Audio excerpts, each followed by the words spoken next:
the meaning of spirituality for me, it's always a growth and a healing process. I needed to heal from my losses. I needed to heal and to grow for myself, because in my journey, I lost myself. And I find that, spirituality, and all these holistic ways are very essential into my journey. So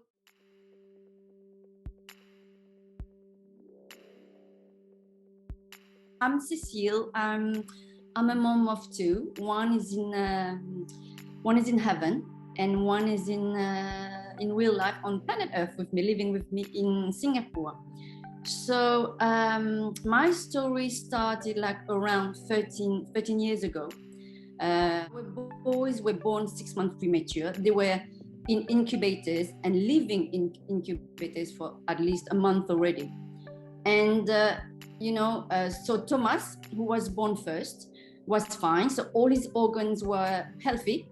And Leo, so the younger brother, twin brother, was had a little bit of issues like lungs and heart.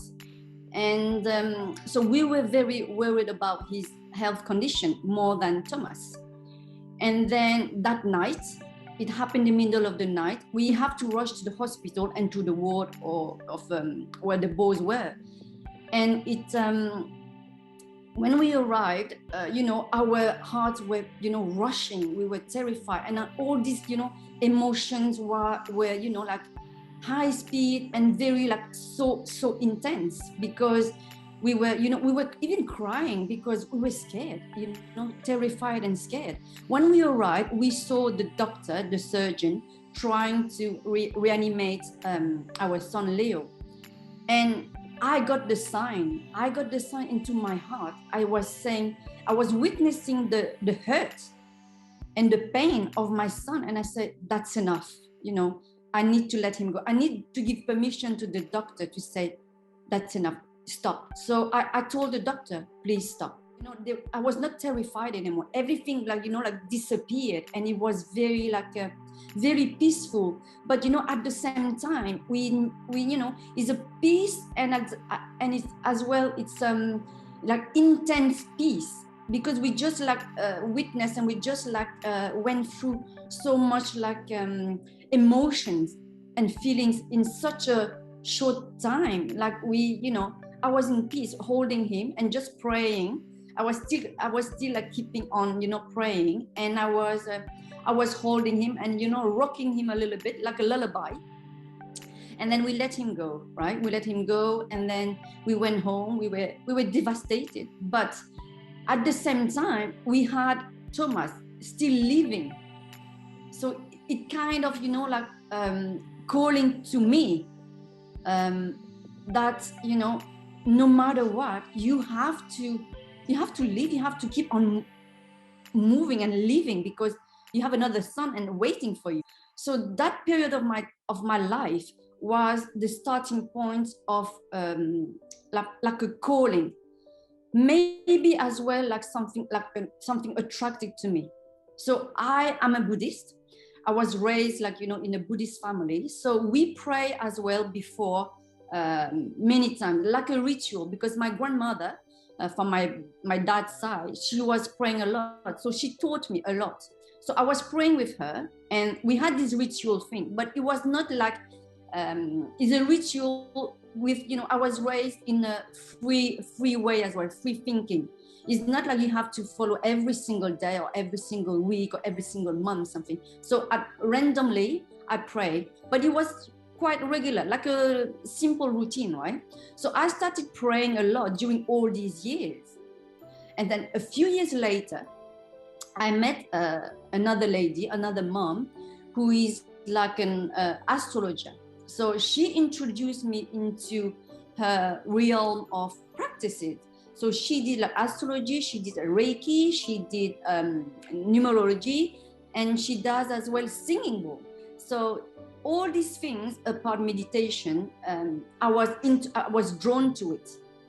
So it's something you feel in your heart all these signs that talk to your heart and to your soul and to your body as well, because we're all linked, you know, the mind, body, soul, and heart are all linked.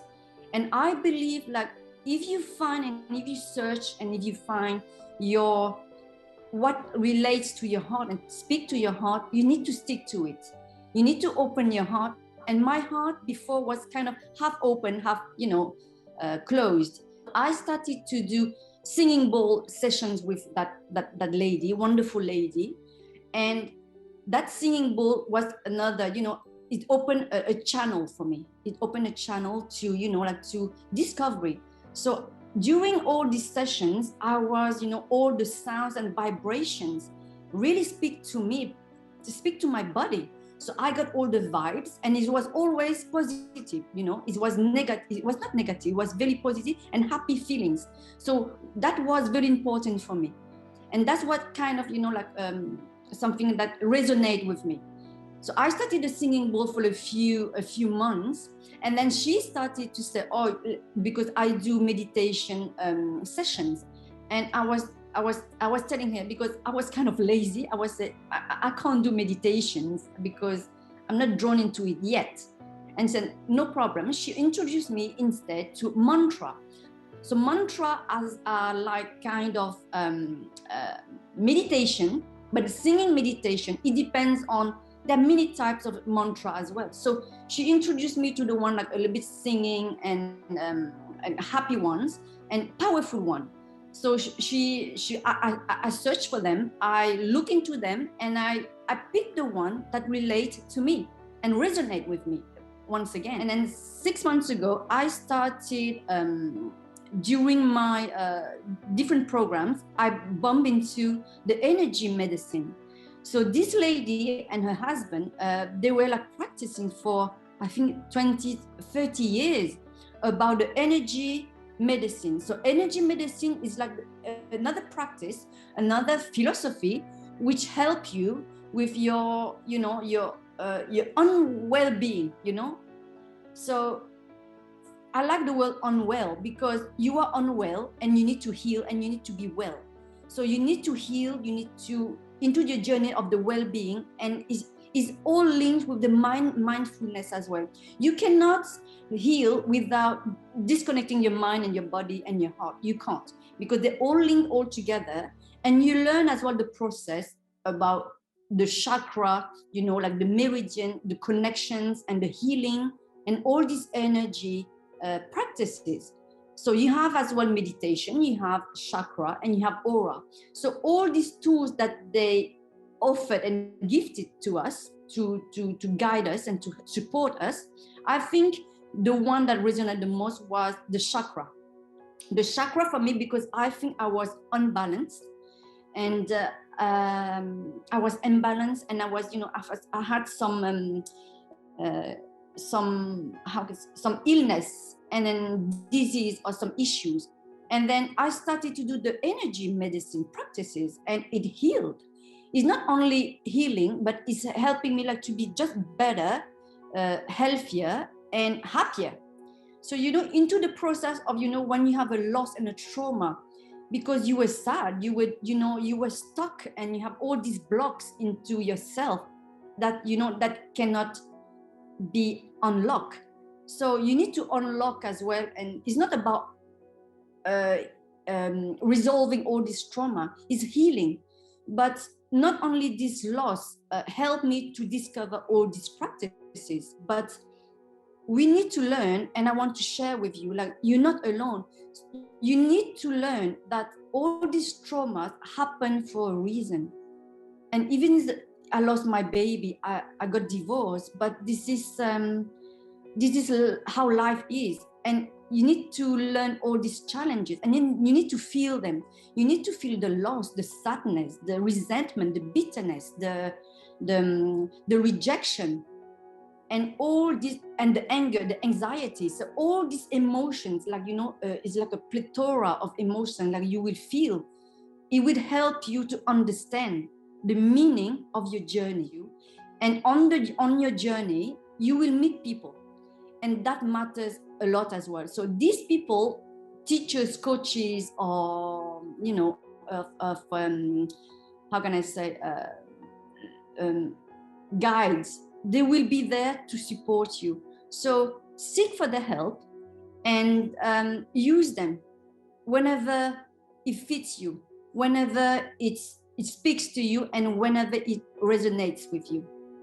And my humble advice, it's your journey, even in the future, will be a rocky one for sure, because it's not a flat line. Our life is not a flat line, and the line is like, full of energy circulating and flowing.